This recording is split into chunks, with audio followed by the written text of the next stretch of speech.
Hi everybody, Dr. Kauser here. I just want to post a couple of videos to talk to you about some of the themes behind the Roger Williams book. This class is not mainly a lecture class, it's mainly about the readings and the discussions, but once in a while I do want to post some of these videos, give you a little bit of lecture material just for background and to help you understand maybe some of the dynamics behind what's going on in the book. I think the book on Gaustad's book on Roger Williams hints at some of these issues, but doesn't always explain fully what's going on, and you may find yourself missing some things that are only hinted at in the book, so I want to make sure we cover those. So I'm going to post two videos. This first one, I want to talk about the origins of English colonization in the Americas. How did it come about that you have these Englishmen moving to New England in the first place? The second one, I want to talk about Puritanism, where that comes from, and some of the principles of Puritanism, so that we have a better understanding there, and hopefully that will also help with background on the book. But first of all, colonization. One thing to bear in mind is that the English were really latecomers to the American scene, to this whole idea of exploration and colonization. Columbus had gone to the Americas in 1492, already on his first voyage. He left a post of some of his sailors behind, brought additional colonists in his subsequent voyages after that, and Columbus really publicized his discoveries very widely. Many of you have probably heard that Columbus was not the first European to make it to the Americas. Leif Erikson and his Vikings had done it beforehand. What's different between Leif Erikson and Christopher Columbus is that Columbus had the printing press, and Columbus had an instinct for publicizing what he was doing, whereas Leif Erikson's story was only passed down amongst the Scandinavians in saga form without really getting published out to wider European society. So the Spanish and the Portuguese, who were already very invested in Atlantic exploration, followed up on Columbus's discoveries very rapidly, started discovering Native American civilizations like the Aztecs and the Maya and the Inca, and very rapidly exploited their discovery of these civilizations, started launching campaigns of conquest, found access to enormous treasures of gold and silver and so forth that the natives had been compiling for some while, and then followed up after taking the gold with establishing plantations and slave labor in order to grow sugar and various other kinds of goods on the Caribbean islands and on the mainland down there. The northern European countries, on the other hand, like England and France, also got the publicity, also took an interest, but were much slower to follow up on it. They didn't have the navigational knowledge of where to go in order to find themselves Native American lands. By the time they got there, the big, rich Native American civilizations, like the Aztec and Inca, had already been conquered. The Spanish had established a vast empire of New Spain in the Central and Southern America. So what you have over the course of the 1500s is a series of sort of tentative exploration missions being sent both by the English and the French, Cartier and Verrazano, people like that, sailing up and down the coast, establishing some navigational awareness and mapping out the coastline, but really not seeing anything that looked like it would pay for the expense of a big colonial expedition to send people over and go conquering Native Americans. They were finding a lot of woods and good fishing waters and things like that, but no mountains of gold lying around. So a really long time went by before you had any serious English effort to establish colonies in the Americas. The English government was simply not very interested in making the investment, didn't really see what the point to it would be. There's one thing to bear in mind: by the time you do have the establishment of the Jamestown colony or Plymouth plantation, you're looking at a full 100 years and more after the conquest of the Aztecs, really fully 100 years. That's quite a long time before the English followed up in that way. But you did have measures starting to go through as you get late in the 1500s and then getting early into the 1600s, right? That's late 16th century, early 17th century, with a few developments going on. One, England had a tendency to go to war with Spain over a number of things: dynastic issues, over religion, territorial claims in various places. You had wars between the English and the Spanish, starting from the 1580s or so, and one of the things that meant was that the English crown took an interest in beefing up its naval forces and the kind of threat it could pose to the Spanish, and one of the ways they could do that was to license private ship owners to go out and fight against and capture Spanish ships. The Spanish had a regular flow of wealth coming to them from their empire in the New World, their gold and silver. They had a whole treasure fleet of galleons sailing across the Atlantic Ocean, England didn't have enough of a navy to necessarily attack that directly with their official naval forces, but you could give a document called a letter of marque to a private ship captain that essentially made him a sort of a deputy or a member of the Navy in a sense, and authorized him to go off and capture Spanish ships. And then he could, capture the ships, capture the cargo, bring it home, and get a bounty on it. And all this would be legal. What this meant is that you had privateering, effectively legal piracy going on. Legal from the English perspective, of course. The Spanish just considered these people pirates. And of course, sometimes the war would be over, a peace treaty would be signed, the letter of marque would expire, and these people no longer had legal authorization for what they were doing, but they kept on doing what they knew well. So this really inaugurated the golden age of piracy in the Atlantic Ocean, particularly around the Caribbean, with a lot of these English and some French sailors attacking mostly Spanish ships, trying to capture them and get rich off of that. The key thing about piracy is that it meant you had more and more English sailors, English sea captains, getting familiar with the Atlantic waters, getting familiar with the coastlines of America, finding places where they could harbor, finding places where they could pull in to take on fresh water and repair their ships, things like that. It sort of built up the overall navigational foundation so that people would be capable of making the trip. Also, eventually it started meaning you had English possessions, because sometimes the privateers might attack an island in the Caribbean controlled by the Spanish and wind up taking it over for themselves. Places like Jamaica or Bermuda, these kinds of islands, wound up becoming English colonies in the 17th century. So that was also initiating the process of English colonization, although those were really happening about the same time as the Plymouth colony was getting established. It wasn't earlier. The other thing that was happening, more in North American waters, is people started realizing there was very good fishing in the Atlantic, in the North Atlantic off the coast of North America, off the coast of Nova Scotia and Cape Cod and so forth. Cape Cod, of course, named for the fish that are there.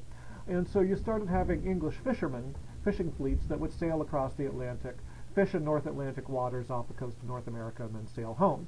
Eventually, of course, they would have to put in to shore. Maybe there was a storm coming up they wanted to avoid. Maybe their ships were damaged and they needed to make repairs. Maybe they needed to take on fresh water. So they got familiar with the landing places, with the harbors. Sometimes they would wind up meeting Native Americans who would come down to the shore to investigate what was going on and wind up trading some of their goods for beaver pelts and furs and things like that that the natives had, or for food also. So you started establishing contact between Englishmen and Native Americans before you have any colonies. Here we're talking 1580s, 1590s, early 1600s. So again, the navigational knowledge, awareness of the landscape, and awareness of the native peoples. That also produced another byproduct, which was that European diseases also reached the native population. There are diseases like smallpox that Europeans had been exposed to for a very long time and had built up an immunity to.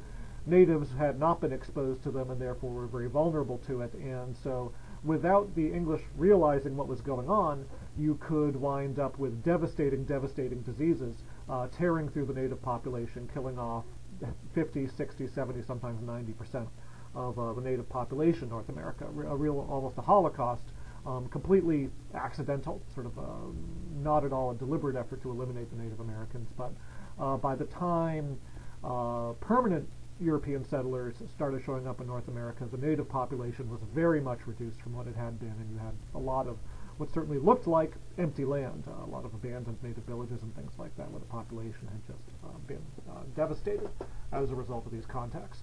So these are some of the preliminary things that are going on. The privateering, the fishing, and all this is leading to a certain amount of navigational knowledge, and is leading to contact with the shore, awareness of places to settle, awareness of the native people there, and this all became part of the scene. The next thing that really made the difference in sort of this jump from temporary passing contact with the with North America and the Native Americans there to a more permanent kind of a settlement was the rise of a new form of economic organization in England and in Europe more generally. And this was the joint stock corporation. Joint stock corporation, very important. Hadn't existed in the Middle Ages, hadn't existed in the 1500s beforehand. Really just developing as a new innovation in merchant practice and in European law around 1600 or so. Joint stock corporation is something that we're all familiar with now because of Wall Street. The idea being that rather than merchants going on a venture simply establishing a partnership to pool their resources, where all the assets are going to belong to the individuals, instead you form a corporation, and the corporation becomes a kind of a legal person in itself. That is to say, the corporation can own property. It's not the members of the corporation or the investors in the corporation who own the property, but the corporation itself is the legal owner. And so people can buy stock and become members of the corporation, become stockholders and investors in the corporation. They'll have a board of directors or trustees or something of that kind, and the corporation itself can then effectively become immortal, right? If you have a partnership, if the partners die, then the partnership ceases to exist, right? But in a corporation, if somebody decides to cash out and withdraw their investment, or somebody dies, then their shares just pass on down to somebody else, or somebody else buys in. The corporation itself keeps on going. This is, as we've seen, a very, very powerful way to collect capital, collect resources for any kind of an endeavor. And what this did was it brought together people who had an interest in seeing if they could find ways to use the Americas to make money, right, and to pursue their own kinds of interests. A colony is much too big of an investment for an ordinary merchant to take on, but if you could pool people's resources in a corporation, then you might be able to get this together, right? Without a corporation, the government would need to be doing it, and as we've seen, the English government didn't really see that there were any Aztec empires to conquer North America with mountains of gold, so they were not really interested in the investment. However, the royal government did get involved in one way, and that's in issuing charters to these corporations. And in this case, a charter can refer to any kind of a document, but in this case, what the corporation charters did for these colonial corporations was they granted powers of government, delegated powers of government to the corporation, saying, okay, this corporation is founded for the purpose of establishing a colony in the Americas. This colony will be subject to the King or Queen of England, and it will have the authority to establish a government on the King or Queen's behalf in its colony, right? They'll have a right to make laws, they'll have a right to appoint officers, they'll have a right to raise taxes from the colonists, they'll have a right to establish a militia to defend themselves, right? All those kinds of things that are the normal functions of government. So in effect, these private corporations were established with effectively delegated governmental powers. And that's very important to understand how these early colonies operated. They were not simply extensions of the royal government, right? You do not initially have governors sent from England or rules and laws established by the English crown or by Parliament in order to govern the colonies. Instead, the corporation is the mediator. The corporations effectively have almost carte blanche, really, to run their colonies as they saw fit. They were very, very independent from central control, and that was significant to how they operated. This was not just for the Americas, by the way. You had things like the East India Company, which was established for the purposes of establishing trading ports and trading posts around the Indian Ocean and bringing in trade from India, China, Malaysia, Indonesia, places like that. That also got the same kind of a charter where it could run its operations, it could arm its ships, establish, put Marines on the ships or soldiers in its colonies, fight wars even with local powers out in Asia. Similar kind of a thing. In the Americas, you had the Virginia Corporation and a couple others. You had the more important for us, you had the Massachusetts Bay Corporation, and for a while the Plymouth Corporation, although Plymouth was eventually merged into Massachusetts Bay in the 1680s. But for a couple of generations, Plymouth was an independent corporation of its own. And these were raising the resources to make the trip to America. The Virginia Company actually moved first, had a couple of failed efforts at establishing a colony in the Americas starting in the 1590s, and then finally Jamestown was established in 1607 and became the first permanent English colony in the Americas. Had a great deal of difficulty. We're not going to talk about Jamestown because it's not in New England, and we want to focus on New England here.